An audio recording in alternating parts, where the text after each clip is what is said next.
Consciousness could be a quantum phenomenon. I was born into a religious family and lived my life trying to protect my soul from the temptations of the devil. But as I studied science, I came to realize the stark truth: I am just an animal. This realization shook me. I found myself spiraling, destroying myself with substances and drugs. Through the use of substances, I realized that what I was truly seeking to feel was not just some fleeting sensation, but rather the noble feeling of being a soul. As I learned more about consciousness, I started to entertain the idea that it might actually be a quantum phenomenon. I came across theories like the microtubule-based Aucore theory, and while I'm not fully convinced by it, I couldn't ignore the possibility that consciousness could indeed be a quantum process. The idea that there might be a quantum soul has helped me regain my belief in the soul itself, and I became deeply interested in the works of Roger Penrose and Stuart Hameroff. Roger Penrose and Stuart Hameroff are the most prominent scientists who argue that consciousness may be a quantum phenomenon.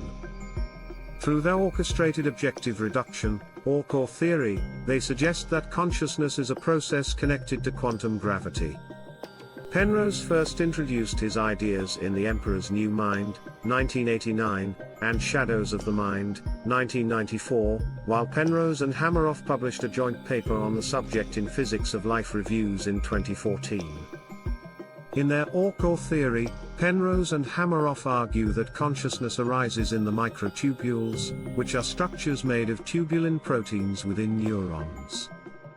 These microtubules are part of the cell's cytoskeleton, and play an essential role in maintaining the structure of the cell and transporting substances.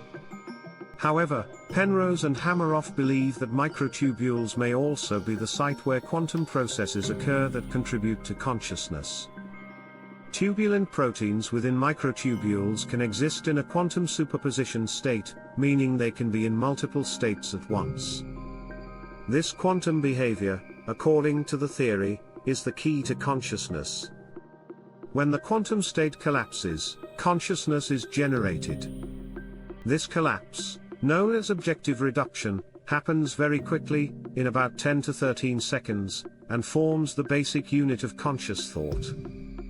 Microtubules are not only important in neurons, but they are found in the cytoskeletons of all eukaryotic cells, and they play crucial roles in maintaining cell structure and transporting substances like proteins. The difference in neurons is that the microtubules within neurons are arranged in a more organized and specialized manner, allowing for efficient transport of materials. These microtubules also show some key features that distinguish them from those in other cells, such as their longer length and the presence of specific proteins, such as tau, which regulate their stability. Research shows that irregularities of tau proteins in microtubules could accelerate the deterioration of Alzheimer's disease.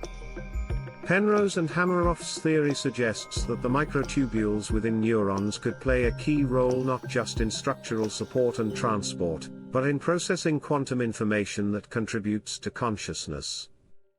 They argue that the electrical and quantum oscillations within the microtubules may synchronize brain activity, specifically at around 40 Hz, which is believed to be important for synchronizing neural functions.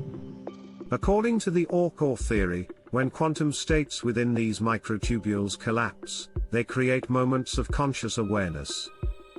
This process is not merely a result of neural firing or chemical signaling, but is fundamentally a quantum event that ties consciousness to the deeper workings of the universe.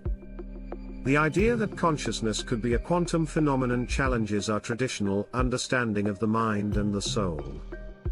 It suggests that our experience of being conscious may be connected to the very fabric of the universe itself. This theory opens up new avenues of thought, not just about consciousness, but about the very nature of reality.